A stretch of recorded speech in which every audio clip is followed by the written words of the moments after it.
It's been a crazy month. A new town, a new job, a couple of new trainees. I might be new in town, but when it comes to food safety, I already know my way around.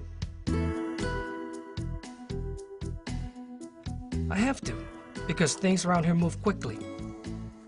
But no matter how fast you gotta move, I make sure every one of my crew makes time for food safety. I've been in the business more than 8 years, and food safety is something I never compromise.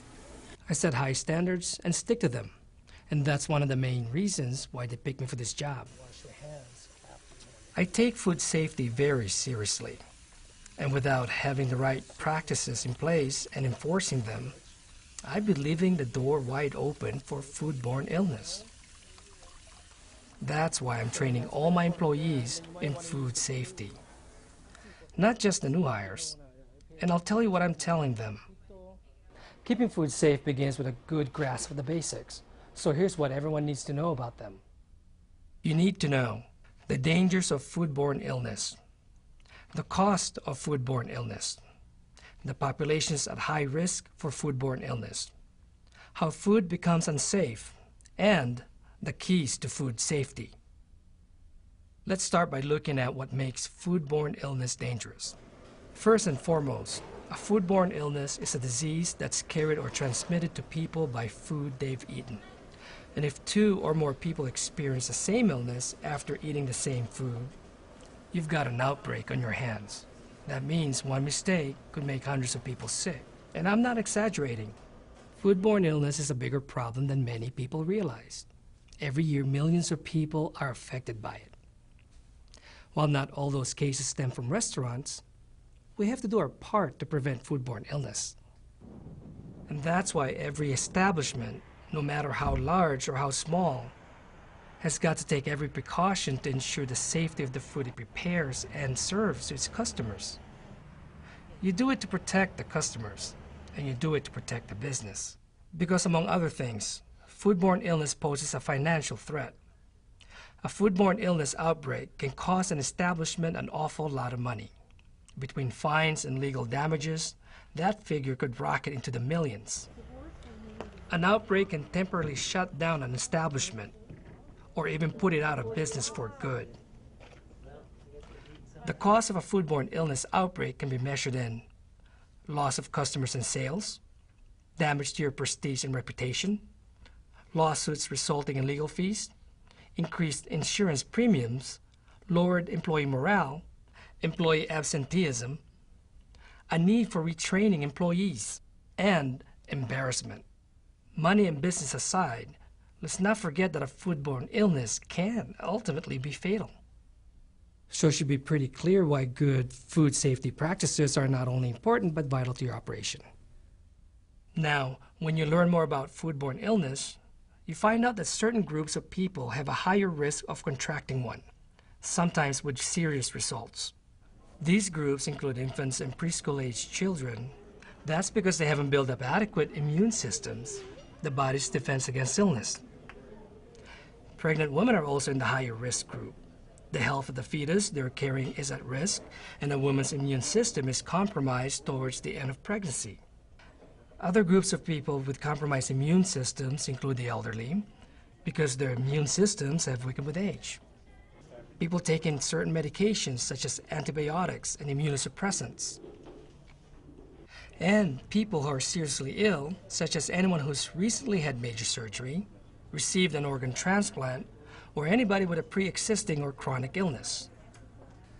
People in any of those groups run a higher risk of contracting a foodborne illness than the rest of the population. And those risks increase when they eat contaminated, potentially hazardous food, which is also known as food that needs time and temperature control for safety. You can call the food in this category TCS food for short.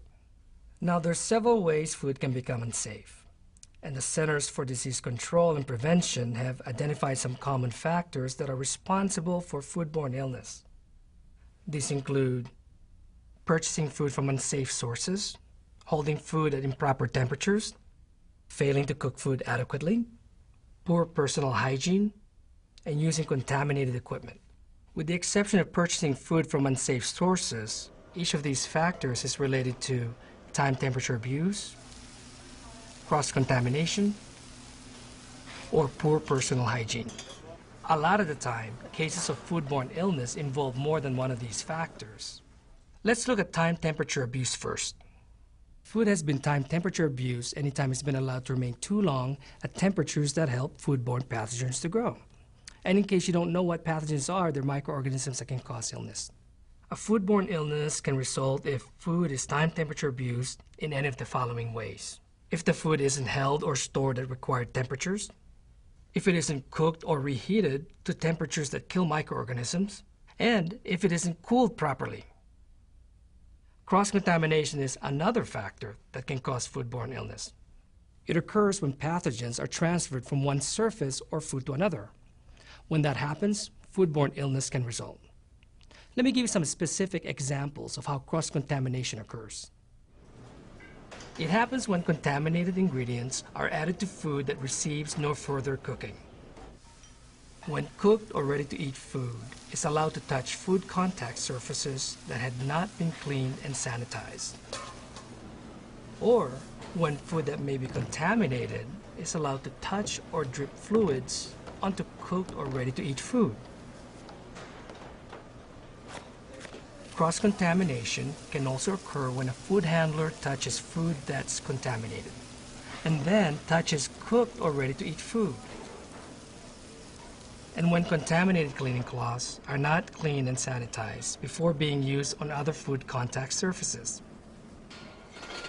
You also have to understand and address personal hygiene issues if you want to prevent foodborne illness. Because if someone on your staff has poor personal hygiene practices, they can do much more than merely offend your customers. They can contaminate food or food contact surfaces and cause illnesses. A foodborne illness can result if employees don't wash their hands properly after using the restroom, or whenever their hands become contaminated. And their hands can become contaminated after coughing, sneezing, smoking, or handling raw food. Your employees should also never touch or scratch sores, cuts, or boils, and then touch food preparation surfaces or utensils. And if they come to work while they're sick, for example, if they're vomiting or have diarrhea, they can pass a foodborne illness along to your customers. Here's a quick real-life example of how important it is to control these factors that can cause foodborne illness. It happened not too long ago at a restaurant just down the street. A few hours after a big lunch rush, about 24 people got sick. They had abdominal cramping, nausea, and vomiting. And 10 of them needed emergency medical treatment and hospitalization.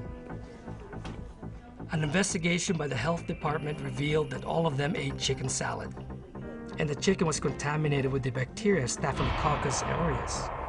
And just as I mentioned before, more than one factor led to the outbreak. It turned out that several of the food handlers carried the bacteria. They ignored the rules regarding proper hand washing, and their poor personal hygiene practices led them to contaminate the cooked chicken. The problem was made worse when the chicken salad was left out on the prep table. And to top it off, the bacteria spread when the food handlers used the same utensils to handle the chicken salad and a variety of other food. All of that was preventable. All the sick people, all the legal and financial consequences for the establishment, the ruined reputation, all of it. So what can you do about it? Remember the keys to food safety and enforce the right procedures. The keys to food safety are all about controlling time and temperature every step of the way, practicing good personal hygiene, and preventing cross-contamination. You have to establish standard operating procedures that focus on these areas. Then, make sure they're understood and enforced. Cesar, todo está listo. Can we punch out? Hold on a second, let me check things out.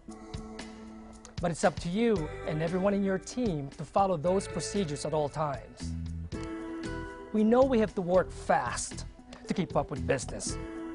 But taking shortcuts in food safety doesn't save you time or money, nor anything really. But you could be risking everything. So no matter how busy you are, you've got to make time for food safety. In many ways, It's the most important part of your job. Right, guys? Right? Yes.